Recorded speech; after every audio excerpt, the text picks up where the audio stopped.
جیسا کہ معروف ہے حج کی 3 قسمیں ہیں، حج تمتع، حج قران اور حج افراد۔ حج تمتع یہ سب سے افضل حج ہے۔ اللہ کے نبی صلی اللہ علیہ وسلم نے حج قران کیا، مگر بعد میں اللہ کے نبی صلی اللہ علیہ وسلم کو وحی کی اللہ سبحانہ و تعالیٰ نے، اور آپ صلی اللہ علیہ وسلم نے خواہش ظاہر کی، تو اسی لیے اہل علم نے فرمایا کہ حج تمتع کی خواہش اللہ کے نبی صلی اللہ علیہ وسلم نے ظاہر کی، اسی لیے حج تمتع افضل ہے۔ تمتع کا مطلب فائدہ اٹھانا۔ حاجی ایک ہی سفر کر کر عمرہ بھی کر رہا ہے اور حج بھی کر رہا ہے، اس لیے اس کو حج تمتع کہتے ہیں۔ قران کا مطلب ملانے کے معنی میں آتا ہے۔ حاجی عمرہ کر کر اپنے احرام پر باقی رہتا ہے، بال نہیں کٹاتا ہے، اور اسی احرام سے وہ حج میں داخل ہو جاتا ہے، اس لیے اس کو حج قران کہتے ہیں۔ حج افراد اکیلے حج کا احرام باندھنا۔ تو یہ حج کی 3 قسمیں ہیں۔ تو حج تمتع جو کر رہا ہے اسے عمرہ کرنا ہے، عمرہ کر کر وہ حلال ہو جائے گا، اس کے بعد 8 تاریخ کو وہ مینا روانہ ہوگا، اور اس کے بعد وہ سارے حج کے اعمال کو انجام دے گا۔ تو آئیے مختصر طور پر عمرے کا طور طریقہ دیکھتے ہیں، اس کے بعد ہم حج میں داخل ہوں گے۔ عمرے کا مختصر طور پر طریقہ یہ ہے کہ آپ احرام پہننے سے پہلے غسل کریں اور خوشبو لگائیں اپنے جسم پر خوشبو لگا سکتے ہیں، اگرچہ کہ احرام پہننے کے بعد، احرام میں داخل ہونے کے بعد بھی اگر اس کا اثر ہو تو کوئی حرج نہیں ہے۔ اور یہاں پر ایک بات جاننا ضروری ہے کہ لوگ آج احرام کا مطلب سمجھتے ہیں کہ 2 چادریں۔ احرام کا مطلب عبادت میں داخل ہونے کو کہتے ہیں۔ تو عبادت میں جب بندہ داخل ہوتا ہے اسے احرام کہتے ہیں، اور احرام کے خاص لباس ہے مردوں کے لیے، وہ کیا ہے؟ 2 چادریں ہیں، ایک اوپر کی چادر اور نیچے کی چادر۔ ازار نیچے کی چادروں کہتے ہیں اور اوپر کی چادر کو ردا کہتے ہیں۔ تو یہ 2 چادروں کے اندر اللہ کے نبی صلی اللہ علیہ وسلم نے احرام باندھا، اور احرام کا مطلب عبادت میں داخل ہونا۔ تو عبادت میں داخل ہونے سے پہلے آپ جسم پر خوشبو لگا سکتے ہیں۔ ہماری ماں عائشہ رضی اللہ عنہا اللہ کے نبی صلی اللہ علیہ وسلم کو لگایا کرتی تھیں، اگرچہ کہ اس کی خوشبو کا اثر احرام میں داخل ہونے کے بعد بھی ہو تو کوئی حرج نہیں ہے۔ تو آپ پانی نہائیں، خوشبو لگائیں، اور فرض نماز کے بعد اب احرام میں داخل ہو، یہ سنت ہے۔ اور احرام کی چادریں آپ مرد حضرات ان کے لیے خاص لباس ہے، وہ 2 چادریں پہنیں، اور عورتوں کے لیے کوئی خاص لباس احرام کا نہیں ہے۔ اور احرام کی پابندیوں کا آپ خیال کریں۔ احرام کی پابندیوں میں سے یہ ہے کہ آپ بال ناخن نہیں کاٹیں گے، ہم بستری نہیں کریں گے، ہم بستری پر ابھارنے والی بات نہیں کریں گے، شکار نہیں کریں گے، شکاری کی مدد نہیں کریں گے، نکاح نہیں کریں گے، نکاح نہیں کروائیں گے۔ تو یہ پابندی احرام کی ہے جو مرد اور عورت دونوں کے لیے مشترک ہے، دونوں کے لیے ہیں۔ اور بعض پابندیاں ایسی ہیں جو خاص مردوں کے لیے ہیں، ان میں سے مرد حضرات سر نہیں ڈھانکیں گے، سر کھلا رہے گا ان کا، اور مرد حضرات سلا ہوا کپڑا نہیں پہنیں گے۔ سلا ہوا کپڑا سے مراد کیا ہے یہ بھی سمجھنے میں حجاج اکرام کو اکثر غلطی ہوتی ہے۔ سلا ہوا کپڑا جب کہا جاتا ہے تو حجاج سوال کرتے ہیں کیا چپل بھی نہیں پہنی چاہیے جو سلی ہوئی ہو، گھڑی بھی نہیں پہننی چاہیے، بیلٹ بھی نہیں پہننا چاہیے جو سلا ہوا ہو؟ سلا ہوا سے مراد ایسا کپڑا جس کی ایک حیت ہوتی ہے، جیسا کہ آپ جو پینٹ شرٹ پہنتے ہیں، انڈر گارمنٹ جو پہنتے ہیں، اسی طرح توپ وغیرہ، ان کی ایک خاص شکل ہوتی ہے، آستین وغیرہ، یہ مراد ہے سلا ہوا کپڑے سے مراد۔ ورنہ تو احرام بھی خود سلا ہوا ہوتا ہے، چپل بھی تو سلی ہوئی ہوتی ہے، تو سلی ہوئی چپل اور احرام پہن سکتے ہیں، جو احرام ہیں 2 چادریں وہ پہن سکتے ہیں، وہ مراد نہیں ہے۔ سلا ہوا کپڑے سے مراد یعنی جیسا کہ پینٹ شرٹ وغیرہ، یہ مطلب ہے سلا ہوا کپڑے سے مراد۔ سر نہیں ڈھانکنا، امامہ نہیں پہننا وغیرہ، یہ چیزیں اس کے اندر آتی ہیں۔ دو مرد حضرات کے لیے خاص یہ پابندیاں ہیں، اور عورتوں کے لیے خاص پابندیاں یہ ہے کہ ہاتھوں میں دستانے نہیں پہنیں گی اور نقاب نہیں لگائیں گی، بلکہ اپنے چہرے پر اوڑھنی ڈال کر وہ اپنے چہرے کو کور کریں گی جب اس کے سامنے سے غیر محرم کا گزر ہو۔ تو یہ پابندیوں کا خیال مرد اور عورت دونوں کو کرنا ہے۔ اگر ان پابندیوں میں سے کسی چیز کا ارتکاب کرے گا تو اسے فدیہ دینا پڑے گا۔ فدیہ یا تو وہ روزے رہے 3 دن کے، یا تو بکری ذبح کر کر فقراء حرام میں تقسیم کرے، یا تو وہ 6 مسکینوں کو کھانا کھلائے، یہ فدیہ ہے، اسے دینا ہوگا۔ ان محظورات الحرام میں سے بعض ایسی چیزیں ہیں جن کا کوئی فدیہ نہیں ہے، بعض کا فدیہ ہے۔ اور بعض ایسی چیزیں ہیں جن کا فدیہ یعنی بڑا سخت ہے، اور بعض ایسی چیزیں ہیں جن کا فدیہ اس جیسا ہے جس کی تفصیل پہلے گزر چکی ہے، جو حج کے دروس ذکر ہو چکے ہیں ان کے اندر ساری تفصیل ذکر ہو چکے ہیں۔ ہم یہاں پر مختصر طور پر حج کا طور طریقہ دیکھ رہے ہیں۔ تو یہ احرام کی پابندیاں ہیں، اس کا خاص خیال کریں ہم، اور جب سے احرام میں ہم داخل ہو جائیں کثرت سے تلبیہ پڑھتے رہیں۔ سب سے افضل حج اللہ کے نزدیک یہ ہے جس کے اندر کثرت سے تلبیہ پڑھا جائے اور اس کے اندر قربانی ہو۔ تو کثرت سے تلبیہ ہم پڑھیں، زبان پر ہماری تلبیہ جاری ہو، اور عمرے میں تلبیہ کثرت سے پڑھنا ہے جب تک کہ ہم طواف کی شروعات کریں۔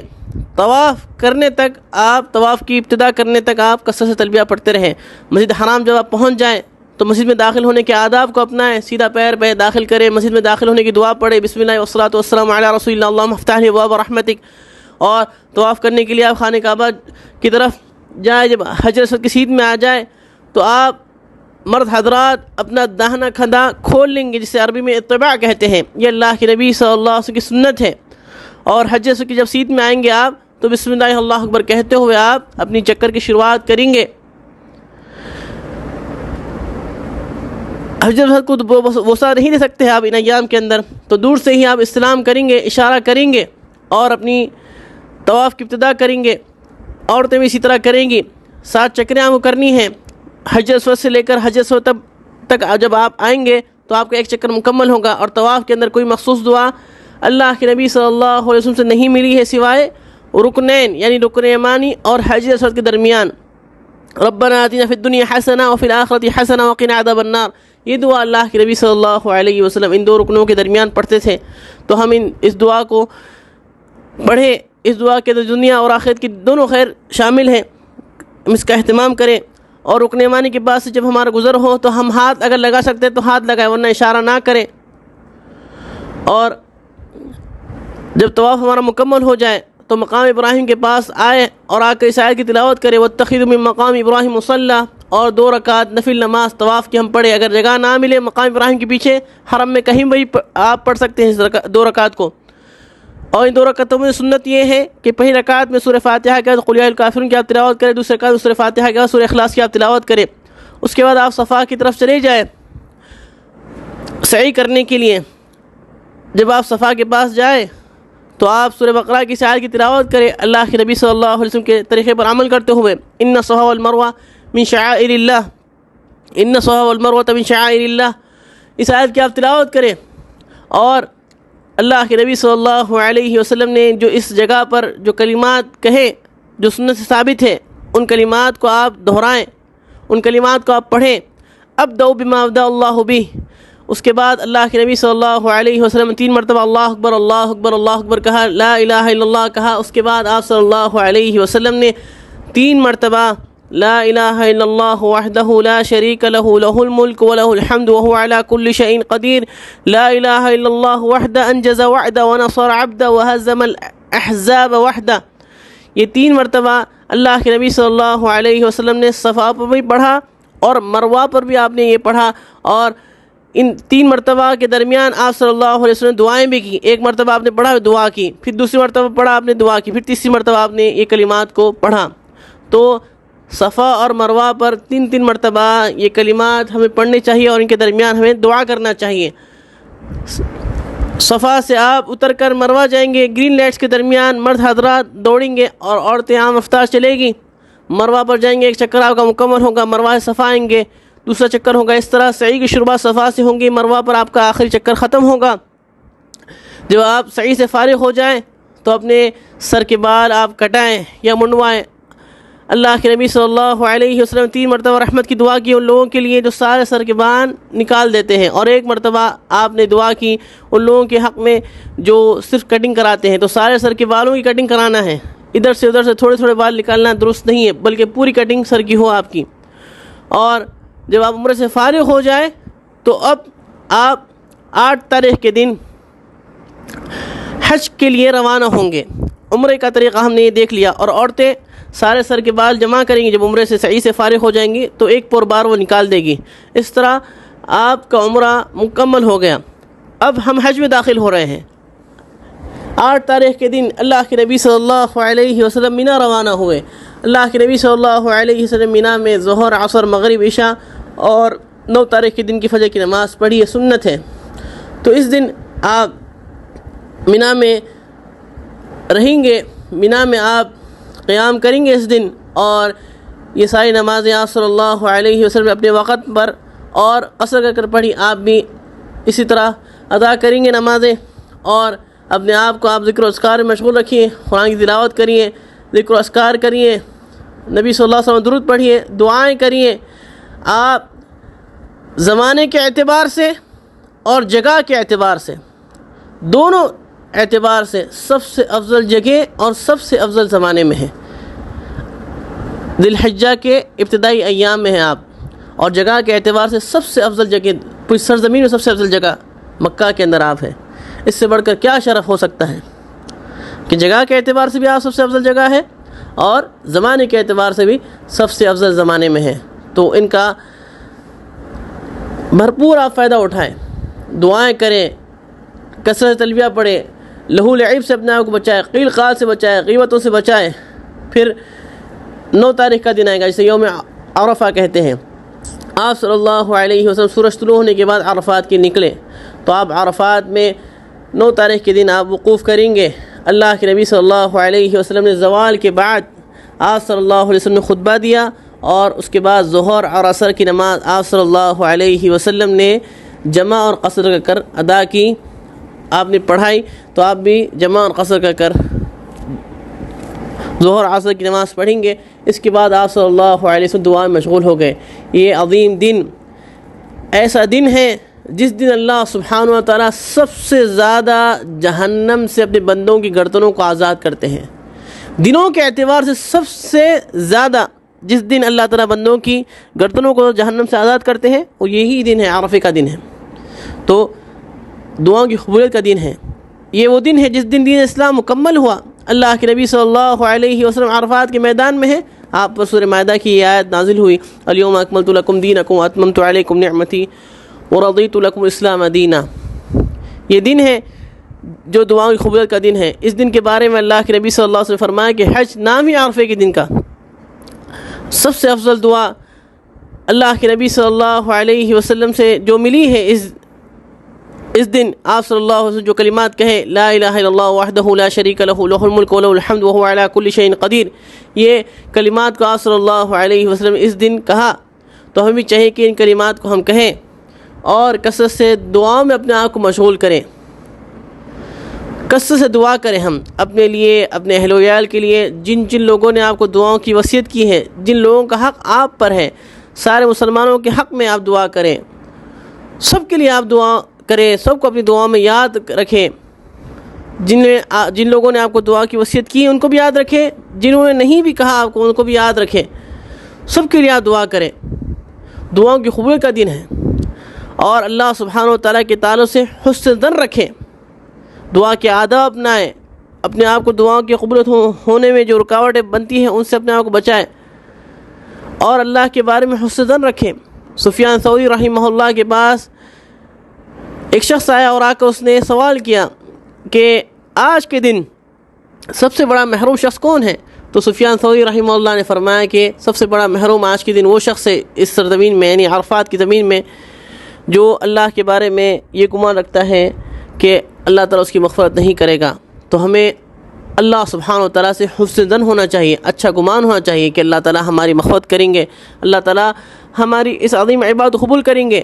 ہم آئے ہیں اللہ سبحانہ و تعالیٰ کی رضا حاصل کرنے کے لیے، اللہ تعالیٰ نے ہمیں بلایا ہے، ہم آئے ہیں اللہ تعالیٰ کی رضا حاصل کرنے کے لیے. تو ضرور اللہ سبحانہ و تعالیٰ ہماری دعاؤں قبول فرمائیں گے. تو ہمیں حسن ظن ہو اللہ کے بارے میں، جیسا ہمارا گمان ہوگا اللہ تعالیٰ کے ساتھ، اللہ تعالیٰ ویسا ہمارے ساتھ معاملہ کریں گے. اللہ کے نبی صلی اللہ علیہ وسلم فرمایا کہ تم میں موت نہ آئے الا یہ کہ تم اپنے رب کے بارے میں اچھا گمان رکھتے ہو. مفہوم ہے حدیث کا.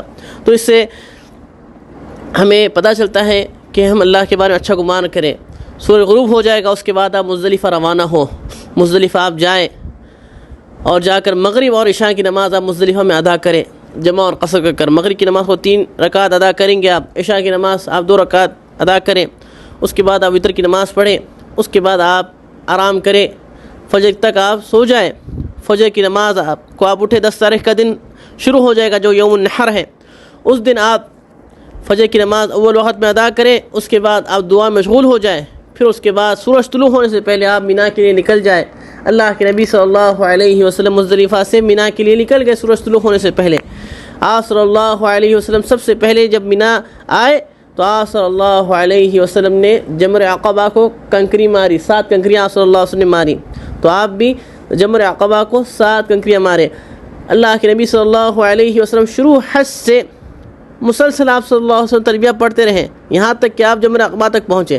جب آپ جمر عقبہ کے پاس پہنچے تو آپ نے تلبیہ روک دیا اور 7 کنکریاں آپ صلی اللہ علیہ وسلم نے جمر عقبہ کو ماری۔ ہر کنکری پر آپ بسم اللہ آپ نے تکبیر کہی، اللہ اکبر کہا، تو اس طرح آپ کنکری مارے، اور آپ کے بائیں ہاتھ پر قبلہ تھا اور داہنے ہاتھ پر مینا تھا، اس طرح اللہ کے نبی صلی اللہ علیہ وسلم نے کنکری ماری جمر عقبہ کو، تو یہ سنت ہے۔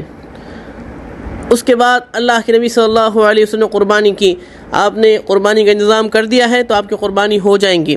اس کے بعد آپ صلی اللہ علیہ وسلم نے اپنے بالوں کو حلق کروایا، تو آپ جمر عقبہ کو کنکری مارے، اس کے بعد آپ کی قربانی ہو جائیں گی۔ اگر آپ نے کوپن لے لیا ہے قربانی کا، کہہ دیا ہے، تو آپ کی قربانی ہو جائے گی، اور آپ بال نکال لیں، اپنے سر کے سارے بال حلق کروا لیں۔ اس کے بعد آپ احرام اتار سکتے ہیں، اور اتار کر عام لباس آپ پہن سکتے ہیں، تو آپ غسل کر لیں، عام لباس پہن لیں۔ اس کے بعد آپ طواف کرنے کے لیے حرم جائے، طواف الافاضہ کرنے کے لیے۔ اللہ کے نبی صلی اللہ علیہ وسلم نے اس دن جو اعمال کیے، پہلے آپ نے رمی کی، پھر اس کے بعد آپ صلی اللہ علیہ وسلم نے اونٹ کی قربانی کی۔ 100 اونٹ آپ صلی اللہ علیہ وسلم نے قربان کیے، 100 اونٹوں کی قربانی اللہ کے نبی صلی اللہ علیہ وسلم نے دی۔ 63 اونٹ اللہ کے نبی صلی اللہ علیہ وسلم نے ہاتھ سے نہر کیے، اور باقی حضرت علی رضی اللہ عنہ نے نہر کیے۔ پھر اس کے بعد آپ صلی اللہ علیہ وسلم کے لیے ان سارے اونٹوں کے گوشت سے سوپ بنایا گیا، اور آپ صلی اللہ علیہ وسلم نے اس سے تناول فرمایا۔ پھر اس کے بعد آپ صلی اللہ علیہ وسلم نے یعنی بالوں کو حلق کروانے کے بعد آپ صلی اللہ علیہ وسلم طواف الافاضہ کے لیے آپ صلی اللہ علیہ وسلم حرم چلے گئے۔ تو طواف الافاضہ آپ جا کر کریں، اور حج کی سعی بھی آپ کریں۔ اس طرح آپ پوری طرح سے حلال ہو جائیں گے، آپ احرام کی پابندی سے پوری طرح سے باہر آ جائیں گے جب آپ طواف الافاضہ اور سعی کر لیں گے۔ تو 10 تاریخ کا دن ہو جائے گا یوم النحر۔ اس طرح آپ یہ اعمال کو جب انجام دیں گے تو آپ کا وقت نکل جائے گا، 10 تاریخ کا دن ہو جائے گا، 11 تاریخ کی رات آئے گی، 11 تاریخ کا دن شروع ہوگا یوم القر۔ اس دن آپ کو مینا کے اندر ساری نمازیں ادا کرنی ہیں، اپنے اپنے وقت میں قصر کر آپ پڑھیں گے۔ زوال کے بعد، یعنی جب سورج ایک دم سر پر ہوتا ہے، اس کے بعد وہ وقت ختم ہونے کے بعد، یعنی ظہر کے اذان کے بعد سمجھیے آپ کو تینوں جمرات کو کنکری مارنی ہے۔ زوال سے پہلے آپ کنکری نہیں ماریں گے، زوال کے بعد ہی کنکری آپ ماریں گے۔ تو تینوں جمرات کو آپ زوال کے بعد کنکری ماریں گے، پہلے کو، دوسرے کو اور تیسرے کو۔ ہر جمرے کو آپ 7 کنکریاں ماریں گے۔ تو پہلے جمرے کو آپ کنکری مارنے کے بعد آپ دعا کریں، دوسرے کے بعد بھی آپ دعا کریں، تیسرے کے بعد آپ دعا نہ کریں، کیونکہ اللہ کے نبی صلی اللہ علیہ وسلم نے تیسرے کے بعد دعا نہیں کی۔ تو 11 تاریخ کو آپ کو یہ عمل کرنا ہے۔ پھر 12 تاریخ کا دن آئے گا، 12 تاریخ کو بھی آپ کو ویسا ہی کرنا ہے جیسا آپ نے 11 کو کیا، زوال کے بعد ہی آپ کو تینوں جمرات کو کنکری مارنی ہے۔ اس طرح یہ 12 تاریخ کا دن آپ کو یہ اعمال کرنے ہیں۔ اگر آپ 12 تاریخ کو مینا چھوڑنا چاہتے ہیں تو آپ سورج غروب ہونے سے پہلے مینا سے نکل جائے، آپ حرم جائے طواف الوداع کرنے کے لیے، کیونکہ طواف الوداع ہر اس شخص پر ہے جو مکہ کے رہنے والے نہیں ہیں، جو باہر کے ہیں، مکہ کے نہیں ہیں، ان سب پر طواف الوداع کرنا ضروری ہے۔ تو آپ طواف الوداع کرنے کے لیے حرم جائے۔ اگر آپ 13 کو رکنا چاہتے ہیں تو 13 تاریخ کو بھی آپ کو وہی کام کرنے ہیں جس طرح آپ نے 11 کو 12 کو کیے۔ زوال کے بعد آپ کو تینوں جمرات کنکری مارنی ہے، اس کے بعد طواف الوداع آپ کر اپنے گھر آپ روانہ ہو جائیں گے۔ اس طرح آپ کا حج مکمل ہوگا، اور یہ اللہ کے نبی صلی اللہ علیہ وسلم کے حج کا طور طریقہ ہے، جو کہ ہم نے مختصر طور پر طریقہ دیکھا۔ اور اللہ سبحانہ و تعالیٰ سے ہم دعا گو ہیں کہ اللہ سبحانہ و تعالیٰ سارے حجاج کا حج آسان فرمائے، اور اللہ کے نبی صلی اللہ علیہ وسلم کے طریقے کے مطابق ان کا حج بنائے، مقبول اور مبرور حج بنائے، اور سارے حجاج کو توفیق دے کہ اس حج سے درس حاصل کرنے کی، اور اللہ تعالیٰ انہیں اپنے گھروں کو صحیح سلامتی کے ساتھ واپس لوٹ آئے، ہم اللہ دعا کو ہیں۔ تو اس طرح اللہ کے فضل و کرم نے ہم نے اللہ کے نبی صلی اللہ علیہ وسلم کے حج کا طور طریقہ دیکھا، اور تفصیلی طور پر اگر کوئی شخص دیکھنا چاہتا ہے حج کے تعلق سے تفصیلی طور پر، اور کسی کو کوئی سوالات ہیں تو بھیج سکتے ہیں سوالات، آپ انشاءاللہ آپ کے جوابات دے دیے جائیں گے واٹس ایپ پر۔ تو تفصیلی طور پر اگر کسی کو دیکھنا ہے تو گروپس کے اندر موجود ہیں دروس، ان سے آپ استفادہ کر سکتے ہیں حج کے متعلق۔ تو ہم اللہ سے دعا گو ہیں کہ اللہ سبحانہ وتعالی ہمارے سنانے کو قبول فرمائے، اور اللہ سبحانہ وتعالی اس عظیم عبادت کو اللہ کے نبی صلی اللہ علیہ وسلم کے طور طریقے پر ادا کرنے کی ہم سب کو توفیق عطا فرمائے، آمین۔ وآخر الحمد للہ رب العالمین، سبحانک اللہم وبحمدک، اشہد ان لا الہ الا انت، استغفرک واتوب الیک۔ السلام علیکم ورحمۃ اللہ وبرکاتہ۔